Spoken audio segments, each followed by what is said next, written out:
The coffee was terrible, the note said. I'll be back tomorrow. I read it twice, then looked toward the door, but the guy who left it was already gone. 3 months earlier, I'd walked out of a glass office tower carrying a cardboard box with my name written on the side in black marker. 8 years of corporate meetings, late-night emails, and pretending I wasn't miserable fit into one box. My manager had stared at me like I'd announced I was joining a cult. You're quitting to open a coffee shop? I corrected him. A bakery and coffee shop. Somehow, that sounded worse out loud. By the time Parker's Corner opened on a rainy Monday in October, I had spent most of my savings, burned 2 batches of cinnamon rolls, and learned that commercial espresso machines could sense fear. My mother called every night. You know your old company would take you back. They'd also take back the office chair that caused permanent damage to my spine. She never laughed at that. The first week was slow, painfully slow. I spent hours wiping counters that were already clean and checking the front window like customers might appear if I looked desperate enough. Then, on Thursday morning, the bell above the door rang at exactly 7:15.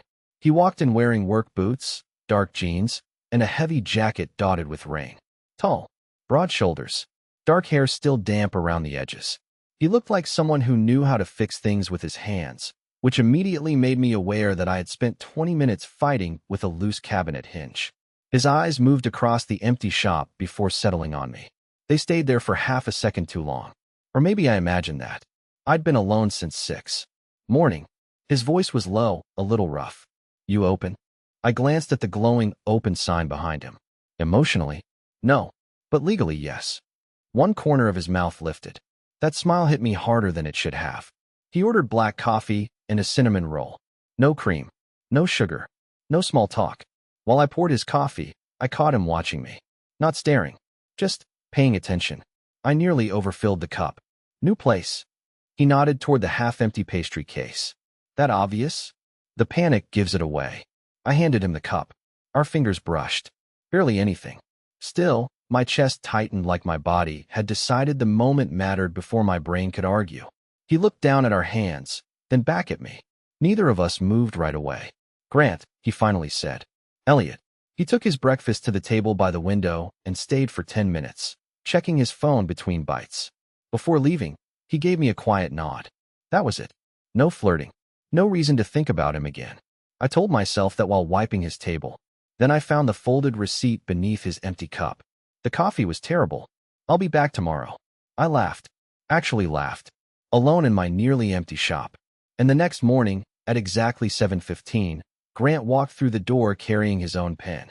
Grant came back at exactly 7:15 the next morning, carrying a black pen like he had shown up prepared for an argument. Morning, he said, setting it on the counter between us. I looked at the pen, then at him. Planning to file a formal complaint? His mouth twitched. Depends on the coffee.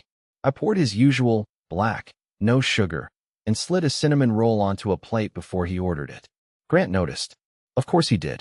His eyes moved from the plate to my face, slower this time. You remembered. You have ordered the same thing twice. I am basically a professional. Twice is enough. For difficult customers, yes.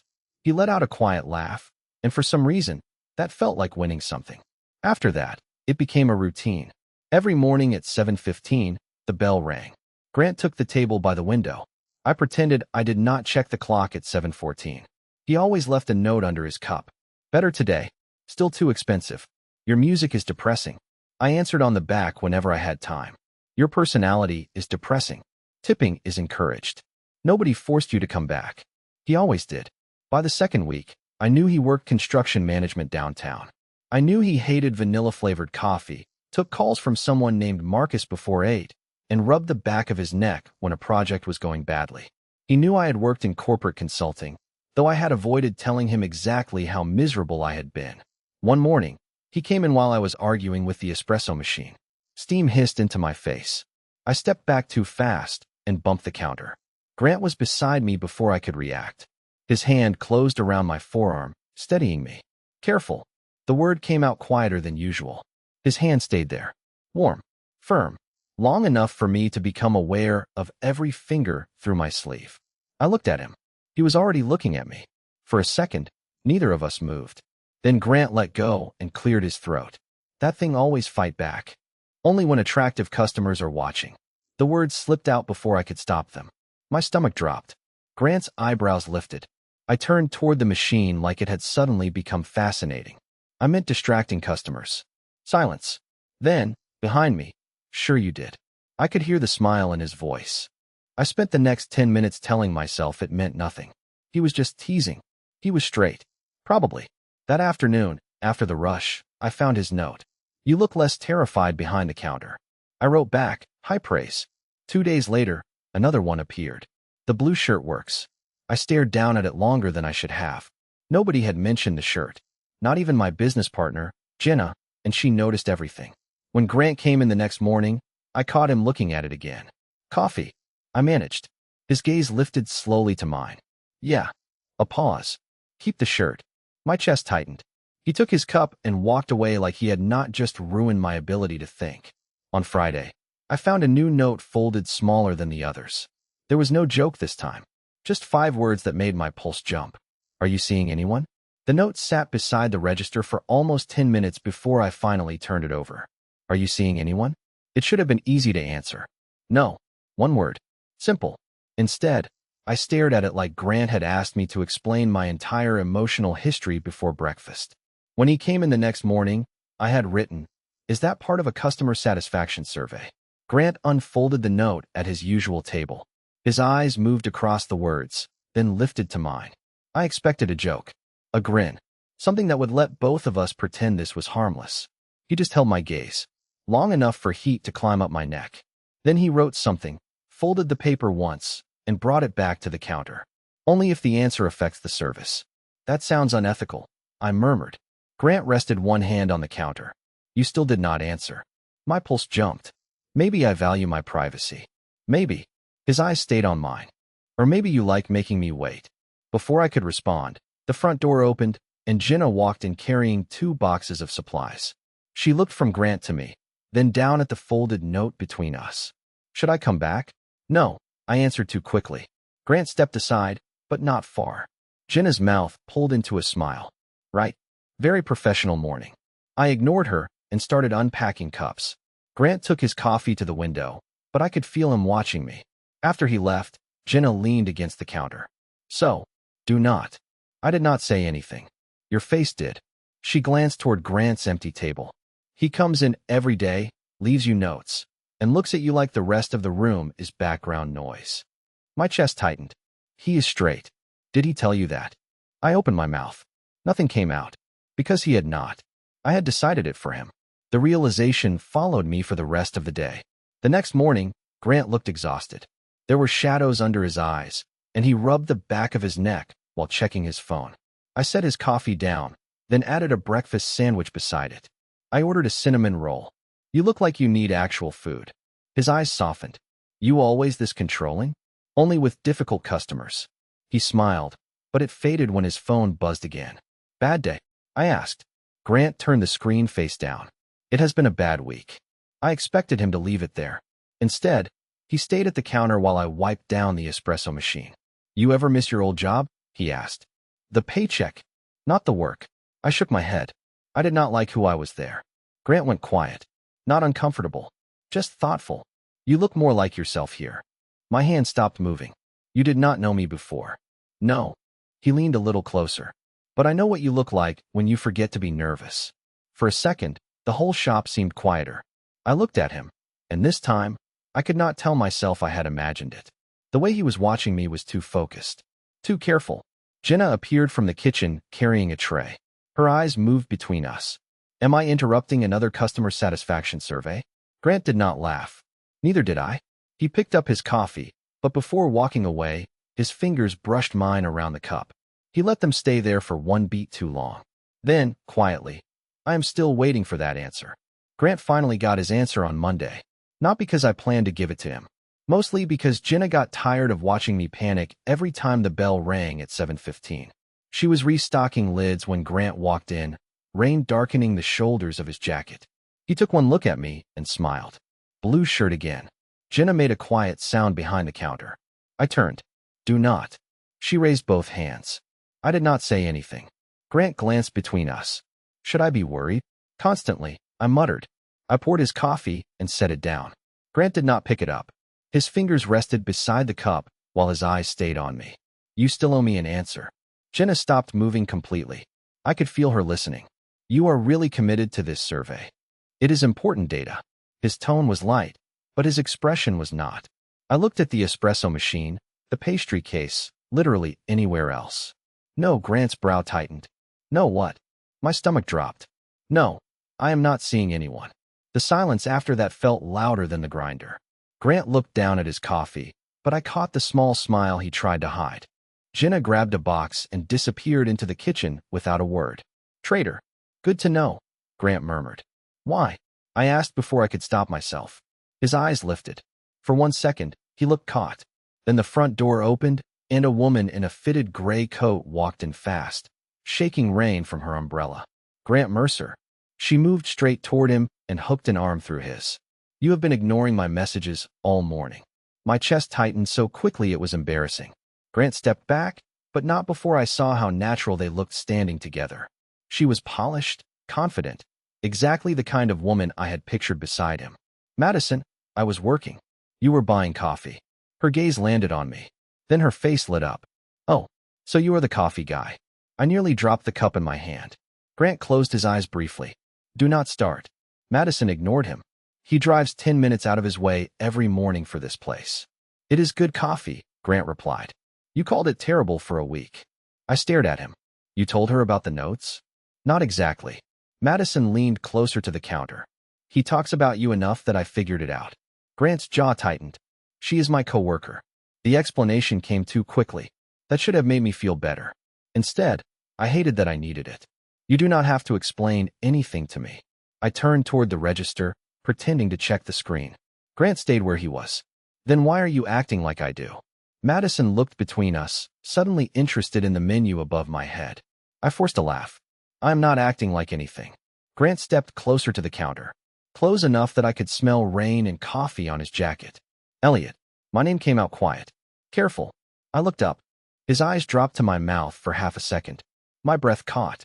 His hand moved across the counter, stopping beside mine. Not touching. Almost. Were you jealous? He asked. The entire shop went still. I could have lied. I almost did. Then Jenna pushed through the kitchen door carrying a tray, and Grant pulled his hand back. By the time I looked at him again, the moment was gone. But the question was not. Grant did not come in the next morning. At 7:15, the bell stayed quiet. At 7:20, I told myself he was busy. At 7:30, I wiped the same section of counter 3 times while Jenna watched from the pastry case. You are making the wood nervous, she said. I am cleaning. You are spiraling. I gave her a look. She handed me a tray of muffins. Maybe asking a straight man if he made you jealous was a little intense. My chest tightened. I did not ask him anything. No. He asked you. She paused. Which is worse? Before I could answer, Madison walked in alone. She ordered an iced coffee, then leaned against the counter like she had nowhere else to be. He is not coming today. I kept my eyes on the register. I did not ask. You have checked the doors 6 times since I walked in. Jenna coughed into her sleeve to hide a laugh. Madison lowered her voice. Grant has a job site meeting across town. He also spent most of yesterday pretending nothing happened here. My stomach dropped. Nothing did happen. Right? She nodded slowly. That is what he keeps saying. I looked up. Her expression had lost the teasing edge. Grant is a good guy, she continued. But his family is old school. His dad still talks like every man is supposed to marry a woman, buy a house, and have 2 kids before 35. I glanced toward the window. Why are you telling me this? Because he likes you. The words landed hard. Too clean. Too direct. I almost laughed, but nothing came out. Madison watched me carefully. He does not know what to do with that yet. And if you push him, he might run. I am not pushing anyone. Maybe not. She picked up her drink. But you should know what you are walking into. After she left, Jenna stood beside me in silence. Do not, I muttered. I was not going to say anything. Your face is loud. Grant finally appeared 10 minutes before closing. No work jacket. No usual calm expression. He looked tired, like the day had been heavier than it should have been. I kept my voice neutral. Coffee? No. He placed a folded note on the counter. Read it after I leave. My hand moved toward it, but Grant covered the paper with his palm. His eyes stayed on mine. Elliot, I swallowed. What? Madison talked to you. It was not a question. She worries about you. His jaw tightened. She should not have said anything. Was she wrong? Grant looked away. That silence hurt more than an answer. Then someone knocked against the front window. A man about Grant's age stood outside, grinning and pointing at his watch. Grant's shoulders went rigid. My brother, he said quietly. The man waved again, then glanced between us with sudden curiosity. Grant pulled his hand away from the note. For 1 second, I thought he might take it back. Instead, he pushed it toward me. Do not open it until I am gone. He walked outside, where his brother immediately bumped his shoulder and looked through the glass at me. Grant said something sharp. His brother's smile faded. I waited until their truck disappeared before unfolding the paper. The handwriting was less steady than usual. I did not come this morning because I needed one day where I was not waiting to see you. I read Grant's note 4 times after he left. I did not come this morning because I needed one day where I was not waiting to see you. That was not a joke. It was not customer service. And no matter how many ways I tried to explain it away, it was not one-sided. Grant wanted to see me. The thought stayed with me all night and made sleep almost impossible. The next morning, he arrived at 7:15 like nothing had happened. Same work boots, same dark jacket, same table by the window, but there was no note beneath his cup when he finished. The next day was the same. Then the next. He still came in, still watched me when he thought I was busy, still let his fingers brush mine when I handed him coffee. But the notes stopped completely. Somehow, that felt worse. By Friday, I could not take it anymore. I set his cup on the counter instead of carrying it to his table. Are we pretending again? Grant looked up from his phone. Pretending what? That you did not leave me that note. His expression tightened. I meant what I wrote. Then why have you barely spoken to me all week? A customer entered behind him, and Grant stepped aside without answering. For the next 20 minutes, we moved around each other like strangers. I hated how familiar that felt. Corporate life had trained me to smile while swallowing everything I actually wanted to say. I had not quit just to start doing it here. Near closing, Grant returned. The shop was empty except for Jenna in the kitchen. I was wiping the counter when he locked the front door behind him. My heart started pounding. You cannot lock customers inside, I said. You were about to close. He walked toward me slowly. And I am not staying for coffee. I set the towel down. Then why are you here? Grant stopped on the other side of the counter. For once, he looked nervous. His hands opened and closed at his sides before he rested them on the wood between us. Because I tried to make this normal again. His eyes met mine. I could not. The room went quiet. I could hear the refrigerator humming behind me. Grant, I notice when you change shirts. I know when you are lying about being fine. I plan my mornings around getting here before work. He let out a rough breath. And yesterday, I drove halfway across town before realizing I was headed here on my day off. My chest tightened so hard it almost hurt. That does not sound very normal. No, a small, tired smile crossed his face. It does not. I moved closer to the counter. So did he. Our hands rested inches apart. Does that bother you? I asked. Grant looked down at the space between us, then slowly moved his hand until his smallest finger touched mine. He did not pull away. It scares me, he admitted. His gaze lifted again, but I do not want it to stop. My breath caught. His finger pressed more firmly against mine, not quite holding my hand, close enough that neither of us could call it an accident. Then Grant reached into his jacket and placed another folded note between us. I wrote this 3 times. I opened it while he watched. I think something is wrong with me. The warmth in my chest disappeared. I looked up, but Grant had already stepped back. And suddenly, I was terrified I had understood everything wrong. The note felt heavier than paper should. I think something is wrong with me. Grant stood across the counter, watching my face change as I read it. A minute earlier, he had told me he did not want this to stop. Now all I could hear was wrong. Wrong to want me. Wrong to come here. Wrong to let his hand touch mine. I folded the note carefully because tearing it would have felt too honest. You should go, I said. Grant's expression shifted. Elliot, it is late. I reached for the towel and started wiping a clean spot on the counter. You have work tomorrow. That is not what I meant. I know. My voice came out sharper than I wanted. Grant went still. Do you? I looked up then.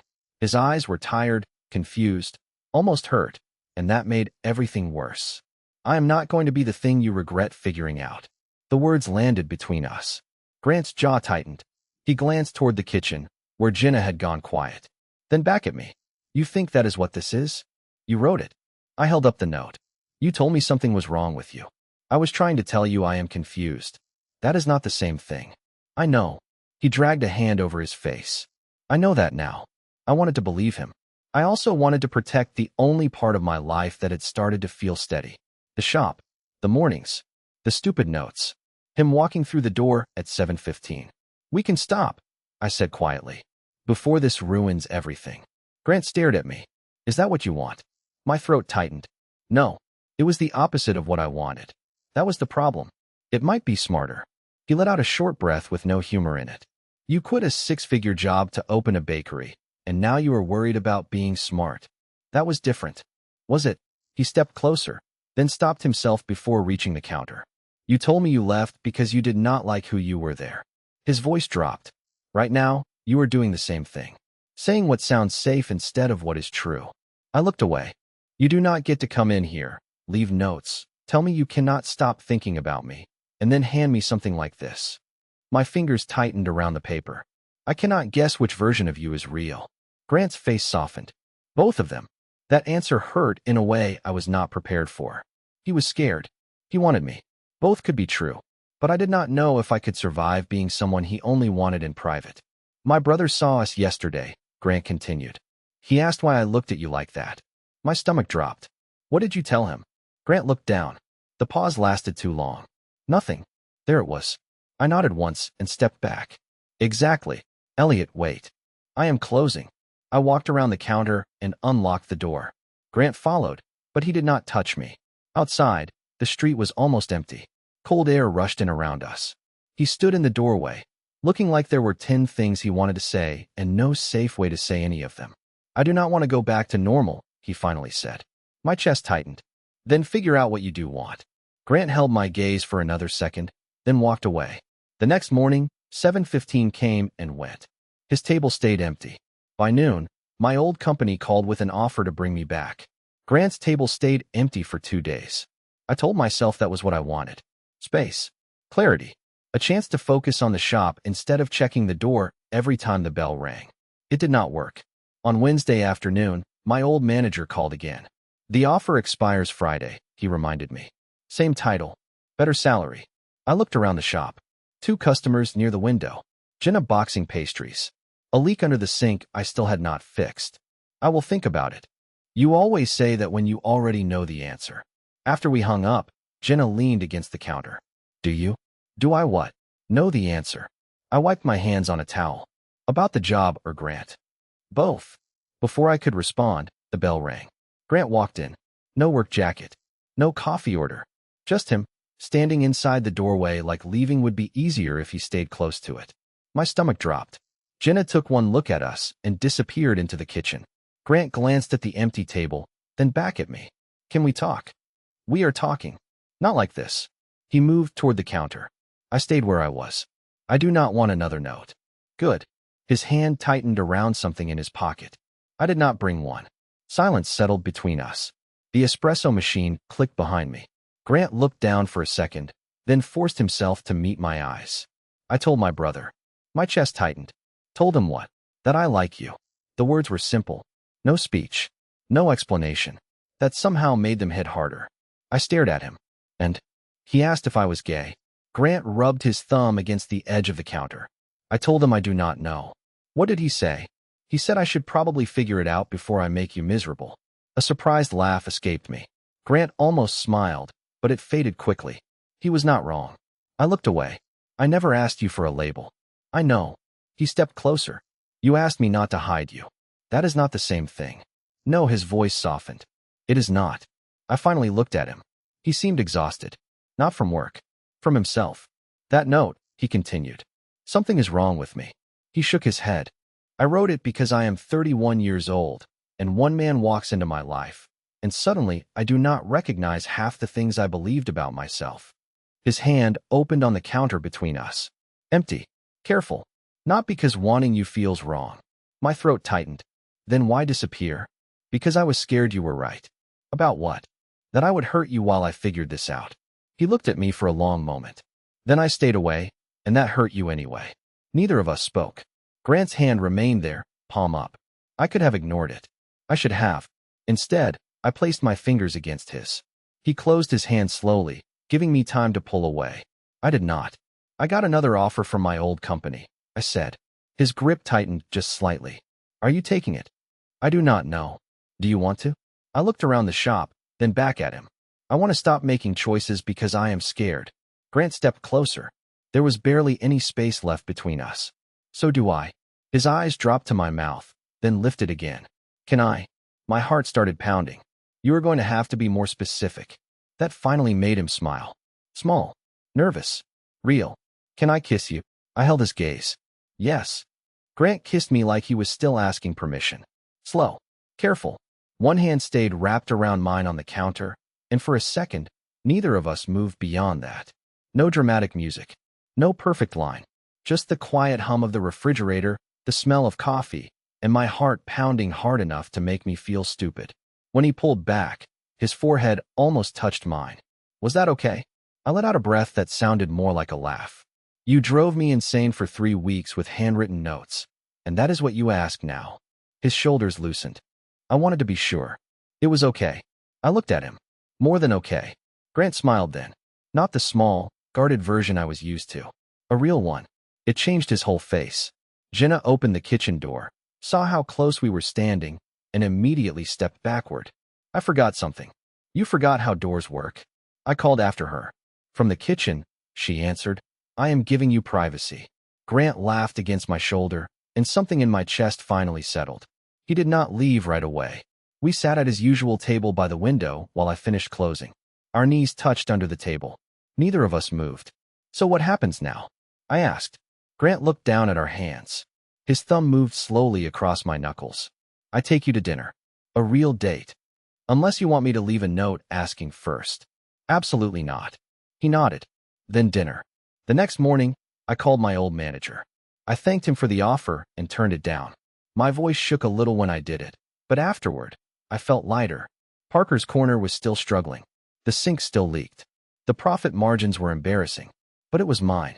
And for the first time in years, my life felt like something I had chosen instead of something I had fallen into. Grant came in at 7:15. Same work boots. Same dark jacket. Same black coffee. But instead of going to the window, he walked behind the counter and placed a folded note beside the register. You know, customers are not allowed back here, I told him. I am not just a customer anymore. My stomach flipped at how simple he made it sound. I opened the note. I am staying. Are you? I looked up. Grant was watching me, nervous despite everything. I turned the paper over and wrote my answer beneath his. Yeah, I am. That evening, his brother stopped by while Grant was helping me fix the loose cabinet hinge. He looked at our hands, then at Grant, then at me. For 1/10 second, nobody spoke. Grant straightened and reached for my hand. Not under the counter. Not after his brother looked away. Right there. His fingers closed around mine and stayed. His brother gave a small nod. So this is Elliot. Grant glanced at me. Yeah. His thumb brushed my hand. This is Elliot. Weeks later, the routine returned, but it did not feel the same. Grant still arrived at 7:15. I still made his coffee. He still complained about it. Only now, he kissed my cheek when the shop was empty and sat behind the counter while I balanced invoices. I framed his first note and hung it in the back office. The coffee was terrible. I will be back tomorrow. Underneath it, Grant added one final line. The coffee is still terrible. The owner is worth it. I left my corporate job because I wanted a life that felt honest. I just never expected honesty to walk through my door every morning, order black coffee, and keep coming back until I was brave enough to stay too.